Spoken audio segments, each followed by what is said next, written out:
This film introduces us to James, a college student facing a tight schedule as he rushes to make it to his philosophy class on time. Upon entering the classroom, we discover that the group is engaged in lively discussions centered around various psychological experiments, all led by their instructor. These experiments delve into intriguing topics, such as the possibility of a monkey randomly typing out Hamlet, the moral dilemmas presented by saving individuals in perilous situations, and the challenges of decision-making. As these students near the end of their college journey, their philosophy professor, Mr. Zimmett, presents them with a profound mental exercise as their final examination. Mr. Zimmett takes the floor, unveiling the details of this thought-provoking experiment. According to the rules, the students are allowed to employ only their logical reasoning skills, to determine who among them will earn a place in an underground sanctuary, designed to safeguard them from an impending nuclear catastrophe. This subterranean shelter is designed for 10 occupants, but the experiment involves 21 participants, comprising 20 students and their teacher. While they can potentially address concerns related to sleeping arrangements and sustenance, they are powerless to alter the limited oxygen supply, which remains calibrated for only 10 people, faced with the looming mushroom clouds from nuclear detonations. The group must confront the harrowing task of deciding who deserves a chance at survival and who must face an uncertain fate. In adherence to the experiment's terms, each student possesses unique skills and, equally, unique shortcomings. The students take turns drawing slips of paper from a box, each slip revealing a profession. As the professions are assigned, the professor occasionally coughs and conceals the box. In this manner, the initial mental experiment singles out Pran Bannon, a poet deemed incompatible with the exigencies of a dying world. Through a series of democratic votes, the group ultimately selects individuals representing a diverse array of vocations, including a farmer, a civil engineer, an electrician, a doctor, a senator, a soldier, a psychotherapist, a carpenter, and a chemist.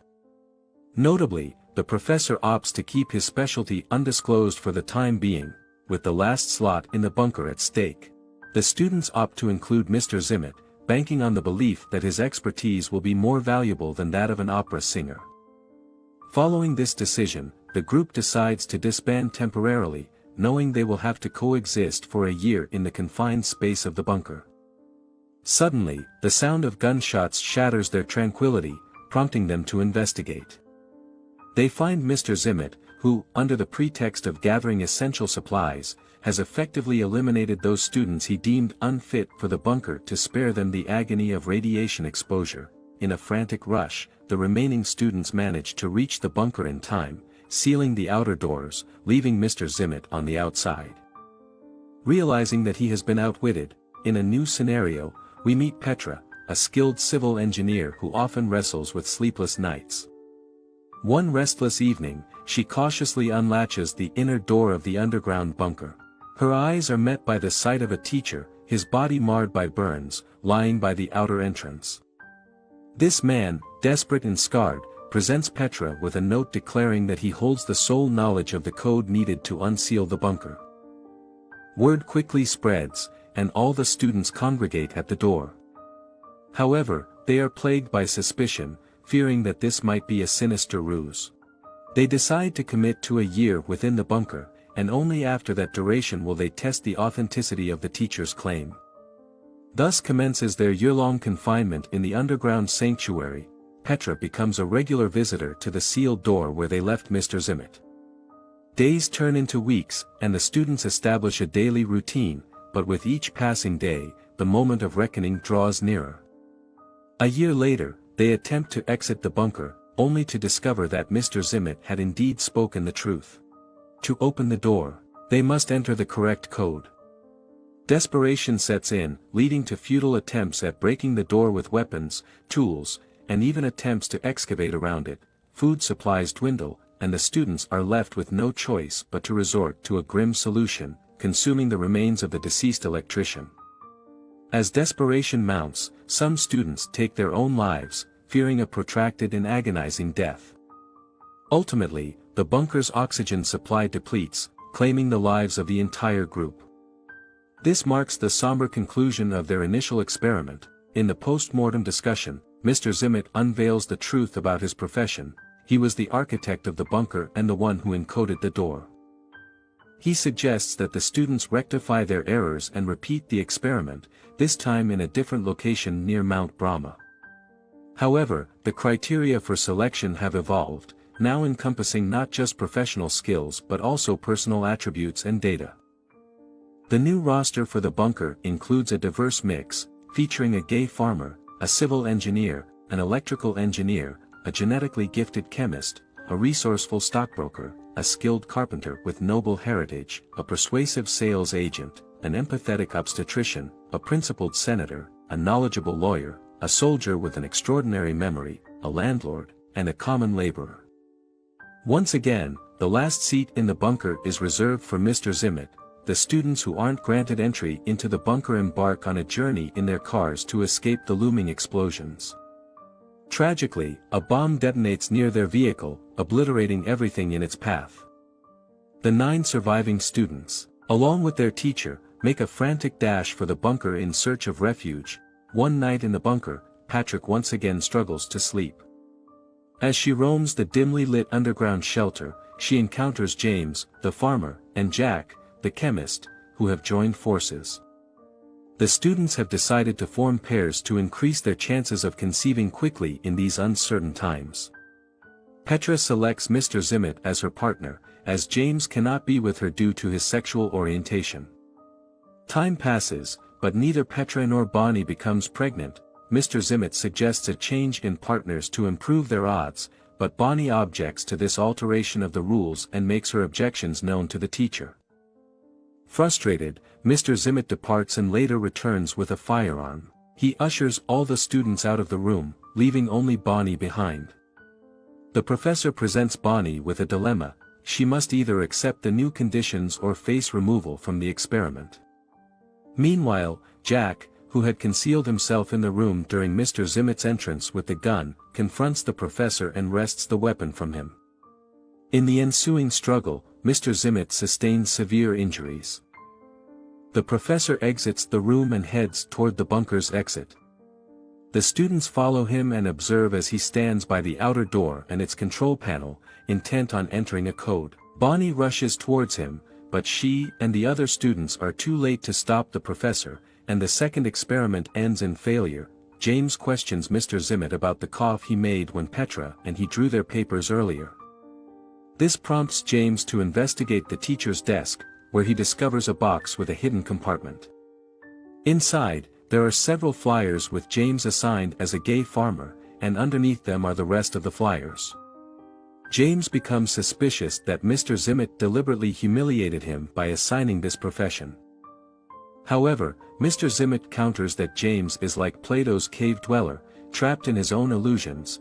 James remains convinced that there's more to Mr. Zimmett's choices, and he proposes a third round of the experiment. The other students decline, except for Petra, and Mr. Zimmett reluctantly agrees to another experiment but on the condition that James takes on the role of a florist. The new scenario places the group on a deserted island. Under the pretense of checking the bunker, Mr. Zimmett conceals the machine gun and takes a pistol with him. While he sits by the shore, Petra approaches him and requests permission to conduct an experiment based on her rules. This time, Petra will choose who enters the bunker. She selects those who were previously marked for removal.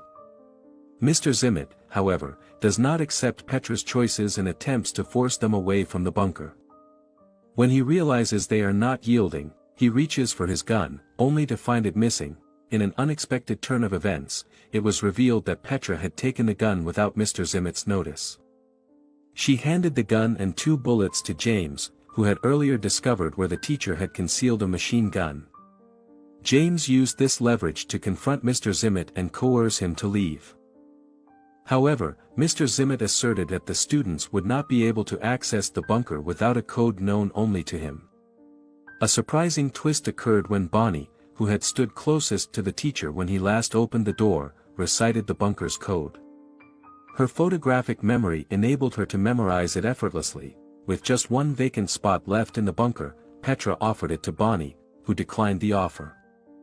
Instead, Petra selected Chips, the carpenter, but he cleverly outmaneuvered Petra by pushing her into the bunker and sealing the doors behind her. Chips took the remaining students with him on a boat to another island where they could survive. Over the course of a year, Petra, James, and the remaining students lived in the bunker. They passed the time by playing poker, enjoying poetry, and performing theatrical pieces. When the year in the bunker concluded, Petra opened the bunker doors, revealing that the nuclear war had not reached the island. The students thrived on the island, defying Mr. Zimmet's assertion that they couldn't build a civilization or survive without a carpenter, a midwife, a senator, and others. Just as it seemed they would live out their lives peacefully, a bomb appeared on the island. James was prepared to activate it, but Mr. Zimmet, who had been living in seclusion among the rocks all this time, stopped him with a warning shot. Zimmet initially intended to shoot James but was met with the united defense of the other students. Eventually, James pressed the activation button, and the lesson came to an end. Chips, in a surprising twist, shared his experiment within an experiment.